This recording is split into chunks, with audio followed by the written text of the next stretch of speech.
Hi, I'm Christy and I'm glad you're watching this. So, today we're going to talk about identity and reclaiming our identity, right? From whatever the narcissist has said is our identity and aligning with that which God has for us, because we can go through years of being in the wrong direction, years of suffering abuse, years of mistreatment, years of being devalued, years of even believing that devaluing and the words that were spoken about us. And we need to get back to what God says about us and why this is important. Because there are people who have even wanting right now to end their lives, and I'm telling you, don't end your life. 2, don't even get into that depression or anxiety because of someone who wants to bully you, wants to strip away who God made you to be, and wants you to walk in this world less than what you are made to be. So, let's start with the right identity. God says He made us in His image and likeness. That's even in the beginning of the Bible. Then He says, I know the number of hairs on your head. Imagine being known in such a way, being known so intimately. Third, He says, before I formed you in the womb, I knew you and I created you for a purpose. I have good plans for you. And so, first of all, come to the belief that you are made for a purpose and you are useful. And there are people who need that gift that you have. And it doesn't matter what someone else who is mean and abusive has said over you. They love using terms that are not great. They love to say you're timid. They love to say you're too shy. I remember someone even giving me feedback, which I never asked for. You smile too much in your videos.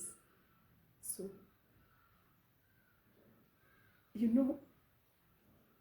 some feedback that really it doesn't help you. Someone can give you feedback that helps you, but this one is for tearing you down. I'll tell you my own experience.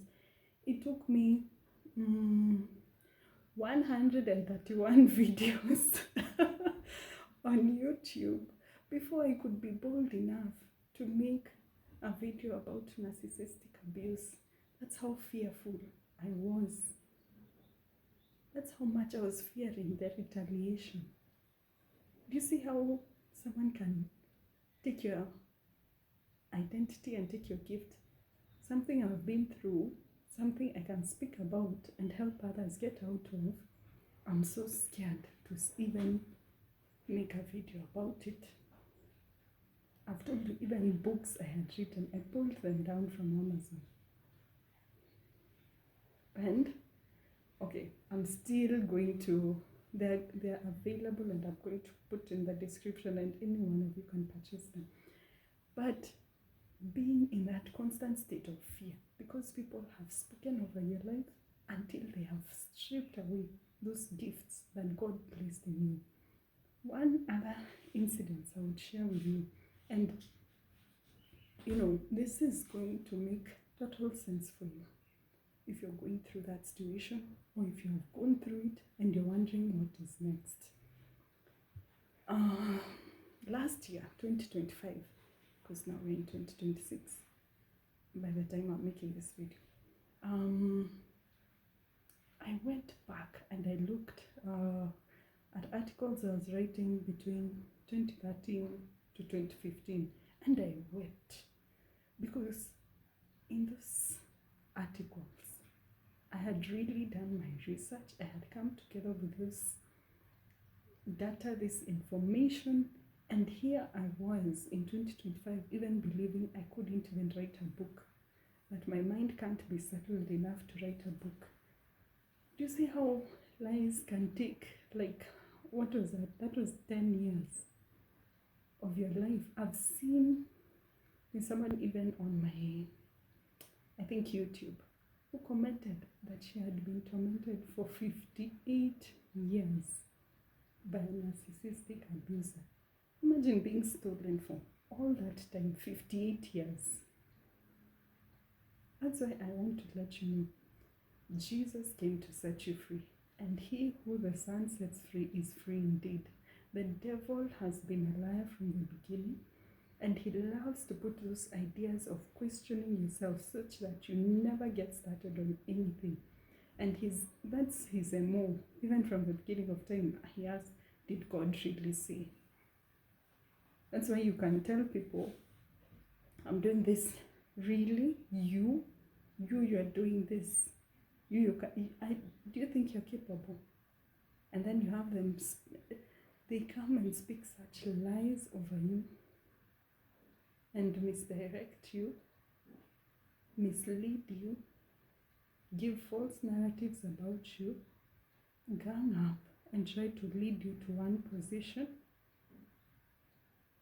And it's so hurting that once there was a time you were there for these people.